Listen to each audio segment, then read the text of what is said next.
آیا تا به حال فکر کردید که تناسخ یا تولد دوباره در چه زمانی اتفاق میفته؟ خیلی از مردم فکر میکنن که بعد از این زندگی در زندگی بعدی در قالب دیگه متولد میشن و زندگی بعدی رو شروع میکنن و حتی خیلی از افراد به این فکر میکنن که بعد از این زندگی جدیدی رو که بخوان شروع کنن و در اصل تناسخ بعدی میتونن به رهایی و یا اشراق برسن.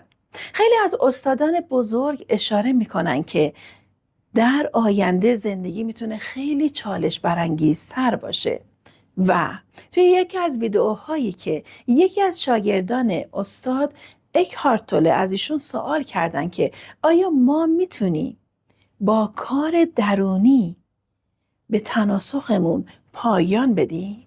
ایشون فرمودن که بله، اما پشت این بله یک راز بزرگ نهفته است. ایشون فرمودن که انسان در هر لحظه داره تناسخ بعدی خودش رو شکل میده. به چه صورت؟ با افکار، با هویتی که ایجاد میکنه و با احساساتی که داره، در اصل داره تناسخ جدیدی رو تجربه میکنه. یعنی همه چیز برمیگرده به همون ذهن ما و در اصل به اون همزاد پنداری که ما با هر افکار و یا هر احساس و یا هر خواسته ای داریم. اما این به چه صورته؟ زمانی که انسان به عنوان مثال تمرکزش رو میذاره روی ورود به یک خونه و زندگی کردن در یک خانه مجلل، در اصل تناسخ در اون خونه رو داره تجربه میکنه و زمانی که یک انسان بر حسب احساساتش، یعنی اگر رفتاری نسبت بهش بشه درگیر خشم، عصبانیت، کینه و نفرت و هر حسی بشه، تناسخ در احساسات خودش رو داره تجربه میکنه و این یک چیز رو به ما میگه، اینکه اگر یادتون باشه توی ویدئوی قبل، ویدئو رو تگ میکنم، در رابطه با افکار بود و ساختن یک ذهن پولادین بود، گفتم که روح همون آگاهیه و ما بیرون و خارج از این آگاهی زمانی زندگی میکنیم که درگیر افکارمون باشیم و در دنیای بیرون خودمون رو به نوعی درگیر میکنیم که میشه همون ذهن ما و همون افکار ما. تا اینجا درست؟ خیلی خوب. بیاید اینجور تصویر سازی داشته باشید. ما میگیم نوریم، درسته؟ و نور، این ذرات نور رو، و ما همه برگرفته از نور هستیم، ذرات نور رو تجسم کنید که توی هر قالب و هر فرمی به همون شکل میتونه در بیاد. شما یک آب رو تجسم کن، زمانی که توی یک لیوان گرد میریزیش، خب شکل همون لیوان رو میگیره. زمانی که اونو داخل یک قابلمه میریزی، شکل اون قابلمه رو میگیره. زمانی که اونو داخل یک چیز استوانه‌ای میریزی، شکل همون استوانه رو میگیره. دقیقاً ذرات نور همینه و ما یک آگاهی هستیم. وقتی که افکار ما میره سمت داشتن یا نداشتن چیزی، اون فرم و شکل رو ما میگیریم. حالا وقتی که ما درگیر نداشتن چیزی میشیم، احساسات ما، سطح احساسات ما تغییر میکنه و میتونه حس نگرانی و استرس رو در ما ایجاد کنه. درسته؟ و اونجاست که ما یک تناسخ جدید رو داریم تجربه میکنیم. تناسخی که درگیر احساسات نگرانی و استرس و اضطراب و به دست نیاوردن و یا از دست دادن چیزی درون ما هست و ما او رو داریم زندگی میکنیم. دیدید در رابطه با دنیای موازی زمانی که صحبت میشه، میگن که تو در همین حال مثل یک کتابچه خیلی بزرگ اگر در نظر داشته باشی، داری زندگی های مختلفی رو در قالب خودت اما در نقش های مختلف تجربه میکنی و فریم به فریم خودت میتونی بر حسب آگاهی که داری، بر حسب اون تصویرسازی، اون تجسدی که به قول به همون تناسخ خودت میدی، اون فرم از زندگی رو تجربه کنی. یعنی من همین حالا میتونم از این مرحله از زندگی وارد مرحله دیگه از زندگی بشم، اما بر حسب افکار خودم و یا اینکه هویتی که برای خودم میسازم. زمانی که درگیر هویت باشم و نقش‌های مختلف در قالب‌های مختلف برای خودم تشریح می‌کنم، در اصل من همزاد پنداری می‌کنم با اون هویت و تناسخ جدیدی رو دارم تجربه می‌کنم. خب توضیحات استاد در حد کوتاهی بود که شما در هر فرم و هر شکلی، هر جایی، هر افکاری که داشته باشید همون رو میتونید تجربه کنید و همون یک تناسخ بعدی هست. و این مثال هایی که براتون زدم بر طبق تجربیات خودم بود و در ادامه ایشون اینجور گفتن که شما لحظه‌ای میتونید به این فکر کنید که خب اصلا چطور به این تناسخ پایان بدم. خیلی از افراد که استادان بزرگی دارن اینجوری فکر میکنن که خب من شاید 5 دوره دیگه یا 10 دوره دیگه قرار باشه زندگی کنم تا به مرحله بالاتر برسم و به نوعی خیلی از وقتها ما شنیدیم که میگن به عروج برسم.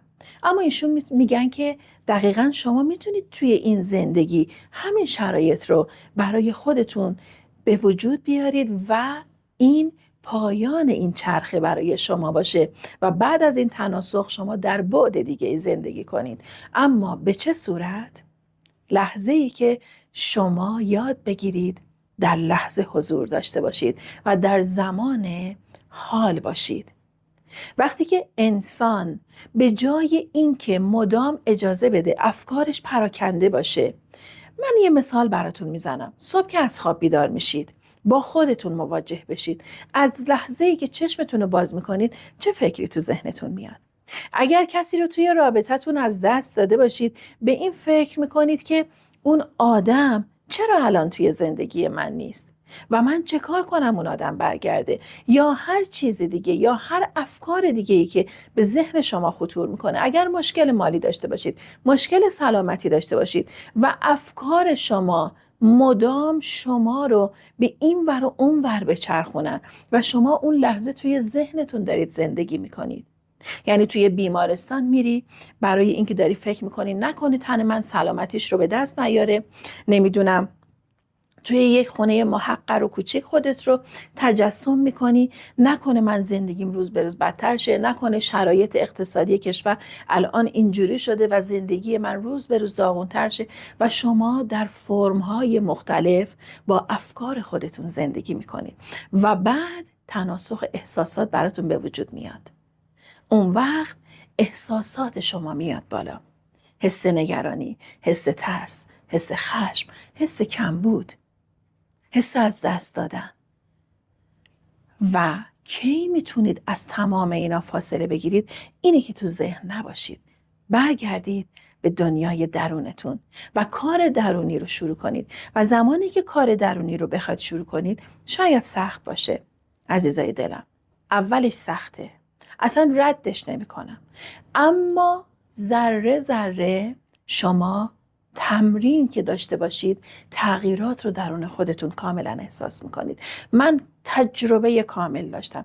انقدر این تمرین ها به شما کمک میکنه که شما میتونید تلپورت داشته باشید، شما میتونید سفر زمان داشته باشید، شما میتونید خیلی تجربیات عالی داشته باشید و همه اینا برمیگرده به زندگی در لحظه حال. لطفاً یک کتاب که من پیشنهاد دادم، کتاب لحظه حال مربوط به استاد اکهارت توله بود. حتما این کتاب رو بخونید. سعی میکنم خودم هم بخش‌های از این کتاب رو ویدیوهاش آماده کنم باهاتون به اشتراک بذارم. و مراقبه سکوت. مراقبه سکوت معجزه میکنه توی زندگی شما. توی کانال رویا تاروخ یک مدیتیشن هست، اگر سرچ کنید، حتی توی گوگل هم سرچ کنید براتون بالا میاد، مدیتیشن معجزه آسای زندگی من، که همین مدیتیشن رو من انجام دادم و معجزش رو توی زندگیم دیدم.